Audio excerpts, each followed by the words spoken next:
Happy Sunday, boys and girls, and welcome back to another episode of Clark and Addison, Born into the Ivy. I'm your host, David Butler. This week, the Cubs have gone 4-2 since we last talked, back to winning 2 out of every 3. They didn't play the best baseball against the Marlins overall, but they played well enough to take the series. Remember, the best way to help grow the podcast is to listen to every episode, like the episode, share the episode with your friends, and if you haven't yet, make sure to subscribe so that you never miss an episode. Our recaps for this week: on Sunday, it was a game that was tied 2-2 in the 8th inning. Porter Hodge gave up 3 runs in the 8th to lose the game in the series. 1-2 on the road against one of the NL's best teams probably isn't a horrible start, but we were all hoping for more, I think, especially once we got to that point. On Monday, the Cubs couldn't do much through most of the game, except in the 5th inning when they had two-run homers by Dansby Swanson and Seiya Suzuki. In between that, Kyle Tucker hit an RBI triple, and not much else happened offensively for the Cubs. Colin Ray pitched very well, giving up a 2-run homer in the 7th. Daniel Palencia and Drew Pomeranz finished off the game. Tuesday, this was a game that the Cubs did not deserve to win, and certainly didn't play well enough to win. But they did. A huge comeback in the 9th stole away a win from the Marlins for the Cubs. This is what good teams do. They just take away some wins on occasion. With men on first and third and 1 out, Nico Hoerner, on his birthday, got an RBI single driving in Carson Kelly.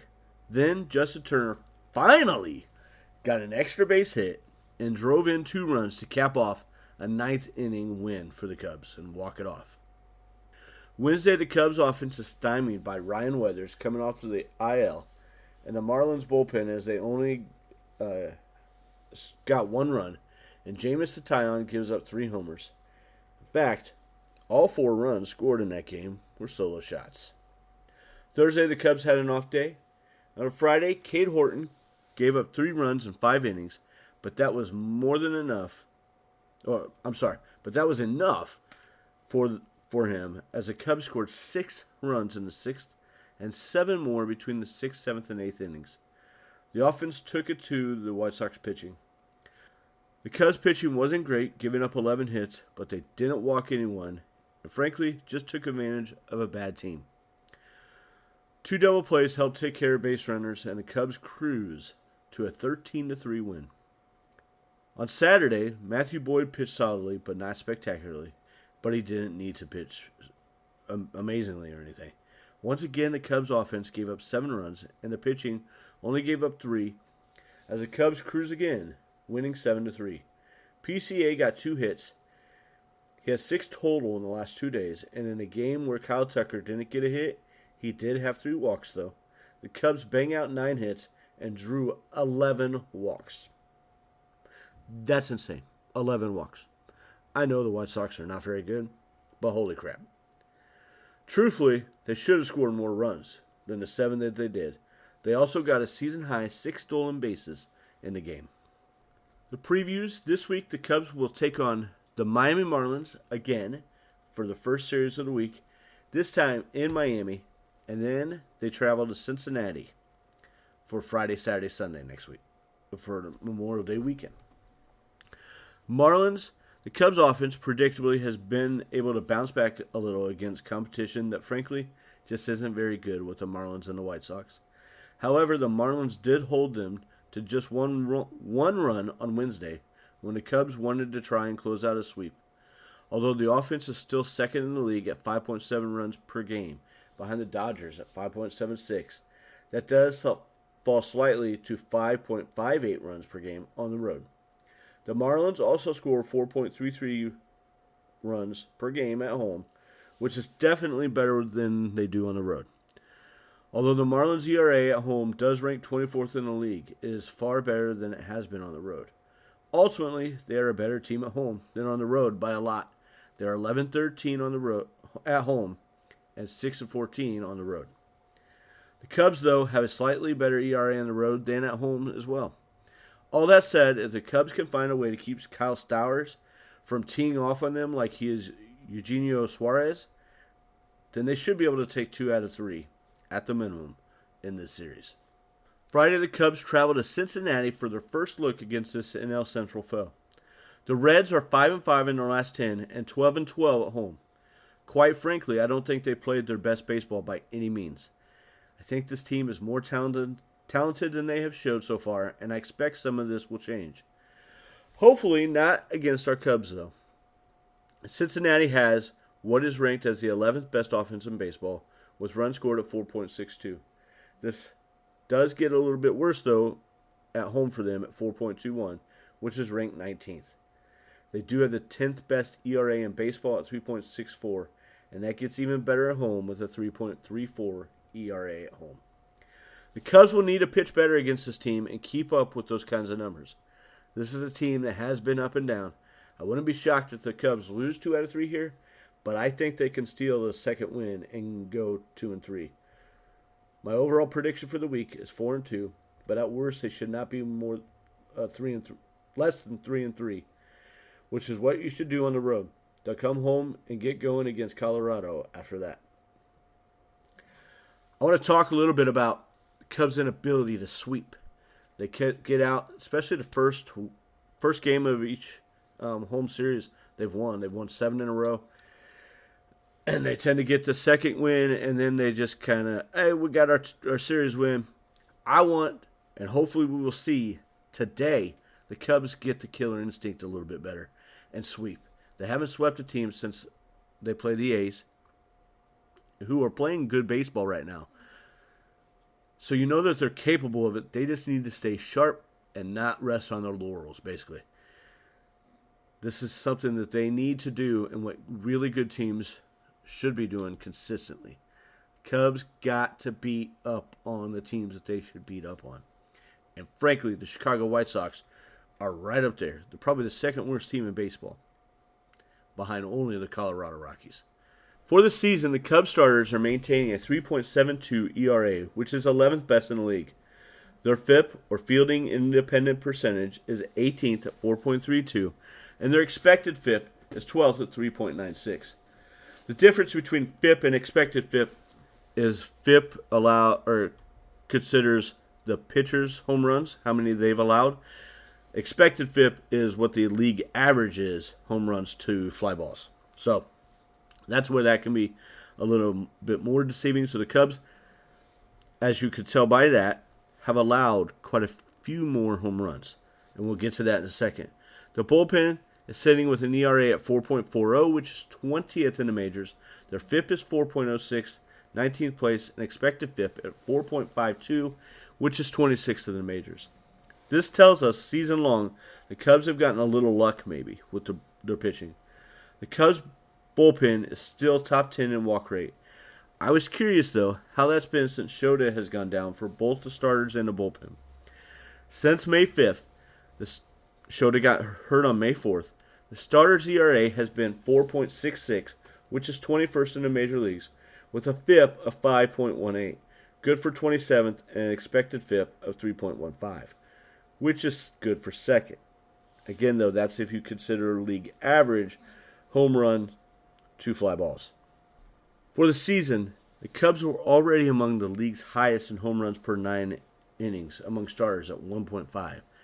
But that has gone up to a league worst 2.6 since May 5th. However, the bright spot is that the walk rate is the lowest in the league at 3% during this time. So a lot of home runs allowed haven't been hit with a ton of runners on base consistently. The bullpen during this stretch has an ERA of 4.19. But remember, that will include Ryan Presley's implosion against the Giants on May 6th. If you take that out, the bullpen ERA plummets down to 3.18. The bullpen has stepped up during this time, and it's been fantastic to watch. Ryan Presley and Julian Merriweather have been the exceptions. Specifically with Merriweather, he just needs to throw strikes and stop trying to be perfect all the time. If a member of the bullpen has been throwing well, and comes in throwing strikes, but allows some hits and gets beat, is that frustrating? Absolutely. But that's the nature of it sometimes. If they aren't throwing strikes, though, and start walking the leadoff man or multiple players during the innings, that's maddening. Because then when you allow a hit, it compounds it and is self-inflicted. I want to look at some of the starters and relievers' stats at this point in the season and how they are impacting the team. Jameson Taillon started the season as the number 3 man in the rotation, and I would currently rank him as the number 3 man in the rotation even after the injuries. I would put Colin Ray ahead of him because we at least know what we were getting consistently with Ray. Jameson has been good to really good, and he's been horrible as well. Even his most recent start, he's got to figure out a way to keep the ball in the stadium. He has now given up 8 home runs in the last 3 games, 7 in the last 2. 13 total for the season in 9 starts. He has been a far better pitcher at Wrigley than away from it, and that has been consistent with his time with the Cubs. But he's got to figure out a way to be more effective in both scenarios. Taillon currently has an ERA sitting at 4.53 and an expected ERA of 4.63, which is much closer to the 2023 version of him than the 2024 version. The Cubs need the 2024 version desperately, at least until they get some more pitchers. But nobody, that's not given, and that's not going to happen if we fall off the cliff. So, Matthew Boyd. With Shota Imanaga out, Boyd is the ace of this current pitching staff. And even with Imanaga, I'd argue that Boyd has been the Cubs' best starting pitcher. He has an ERA of 2.98 and an expected ERA of 3.42. Both are pretty darn good. He is 4-2 through 9 starts, recording 6 quality starts. His FIP is 3.86. After looking at Taillon's home and away splits, I was curious about the other starters, so I checked in on Boyd's as well. Boyd is pretty even between home and away, but just slightly better on the road than at home, especially when you look at some of the advanced metrics. He's still really good either way. Colin Ray has just been quite impressive. He's just been very impressive. Through 9 games, he has 6 starts, an ERA of 2.48, and an expected ERA of 3.85. I think this means we probably can expect and we'll see some regression with Colin. But he's continued to pound the strike zone pretty well, and so far is keeping the ball in the park, although he has allowed 1 home run each of his last 3 outings. Colin has been very good for what we expected of him. His home and away splits aren't dramatically different, but he has probably been a slightly better pitcher at home this year. He's on the bump today, so hopefully we can keep this going and get a sweep against the White Sox. Ben Brown is probably, in my opinion, the second most frustrating starting pitcher so far, not counting the injuries, obviously, behind Jameson Taillon. And it's just, part of that is because Brown, it's up and down. Like, he's either really solid and good, or he's just been very frustrating with the walks and everything. Through 9 games and 8 starts, he has an ERA of 4.75, but an expected ERA of 4.18, and a FIP of 3.11 with an expected FIP of 3.63. That's a whole lot of stats I just regurgitated. So all of these things show that Brown has been much better than his ERA is showing, but throws way too many pitches, especially for someone who predominantly only throws 2 most of the time. Over his last 3 outings, he has only walked 2 in 16 1/3 innings and surrendered 5 runs. For this season, he's allowed only 4 home runs as well. If this kid can learn how to consistently throw strikes and understand his stuff will just strike out some hitters sometimes, he doesn't have to throw perfect pitches all the time. He's going to continue to improve. In my humble opinion, this is on the coaching staff as much as it is him. They've got to get him to understand his stuff is good enough. He just needs to throw strikes to try and minimize how many pitches he's throwing. His hard hit percentage is down from last year. This year it's 28.7. Last year it was 36.2. His K percentage is slightly down. He has been far and away better on the road versus at home this year. But I think he's settling in more at home, and just in general. He just hasn't had that dominant start at home yet. Most of his secondary stats are showing he's been better at home than the results show, and most of that is from walking so many batters. I still believe ultimately for this season he's going to end up in a bullpen because of innings restraints, but the potential for an impact starter is there. And I think we're seeing that a little bit more. Cade Horton technically has made 2 appearances and only 1 start, but he is 2-0 in that time. His ERA is 6.00 with an expected ERA of 3.11. He hasn't walked anyone still, but he has allowed 3 home runs in his 9 innings, but he's been able to limit that damage. I think the jury is still out, but you can see why this kid is so highly touted for sure. Paisley, send him home. Go Cubs, go! The bullpen has really started to settle into a groove lately. I think it's led by Brad Keller, Porter Hodge, Caleb Theobar, Daniel Palencia, and Drew Pomeranz. There's currently 8 guys in the bullpen. Chris Flexen's probably the only one I'm not going to talk about. We're going to start with Julian Merriweather and Ryan Presley. Julian Merriweather has been really good early on and really bad lately. He finally got a really good outing the other day against the White Sox. But he has a 4.76 ERA. Most of that damage has come lately. If this guy can just throw strikes, he'll be just fine. He's always had some, at least with the Cubs, some command issues. I mean, in 23, where he had a really good season, he walked 4.5 batters per 9 innings, but he struck out 12.25 per 9 innings as well. Right now, he's walking 5.29, but only striking out 7.41, by far his lowest since he's been with the Cubs. And with the walk rate the highest and the strikeout rate the lowest, that's just asking for trouble. His hard hit rate percentage is very high as well, 47.2. He just needs to throw strikes, though. He threw strikes the other day and didn't have any issue. But he also didn't have to walk a fine line, quote unquote. He just needs to pitch his game and not worry about everything else. Ryan Presley, ERA of 6.46, got ballooned up, obviously, in that on May 6th. His expected ERA is 5.41.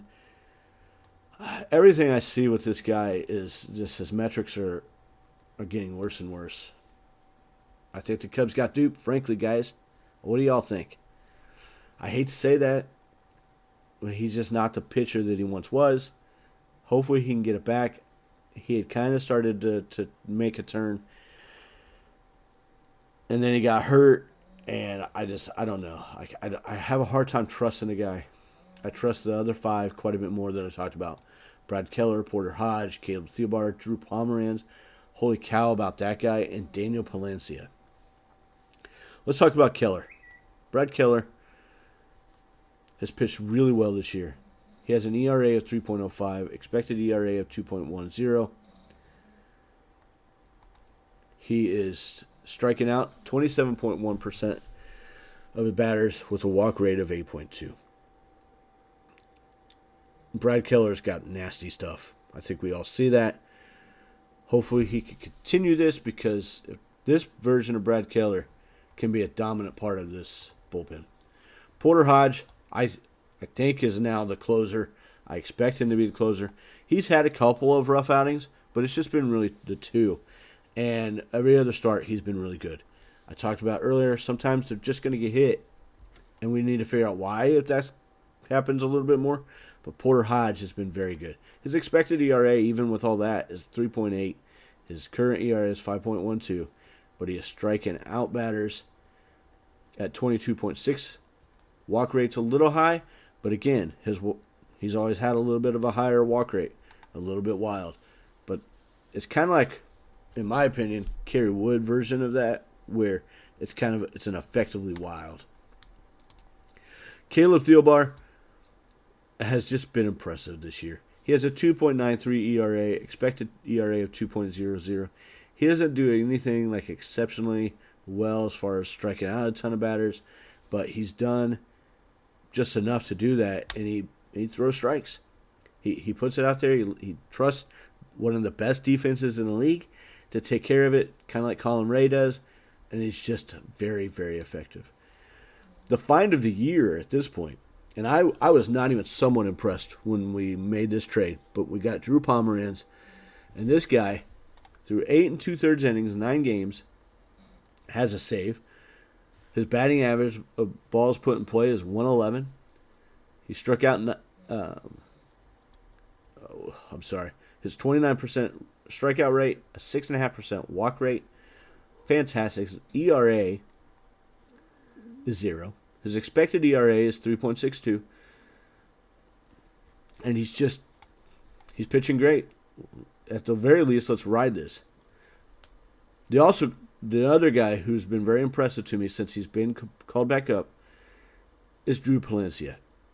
An ERA of 1.20, expected ERA of 3.62, 13 games, 15 innings. He's been very, very, very good. His strikeout rate is 26.3. That is up from last year. But his walk rate is 10.5%, which is down from 17.4. This kid's always had nasty stuff. It was a question of if he could command the ball. And he's commanding it quite a bit better this year. All of those things said, I think that's a huge part of why the bullpen is doing so much better now than it did before and did at the beginning of this. Well, I said before, than what it did at the beginning of the season and everything. Those 5 guys have really settled the bullpen down and solidified it. If they can get even one of the other 2, Caleb Theobar or Ryan Presley or Julian Merriweather, to get in line with that and settle down quite a bit and just throw strikes, I think that'll be huge. Personally, I think that needs to be Merriweather. I don't know that Presley's got the same stuff that he used to. I hope I'm wrong on that, because the guy seems like a good dude.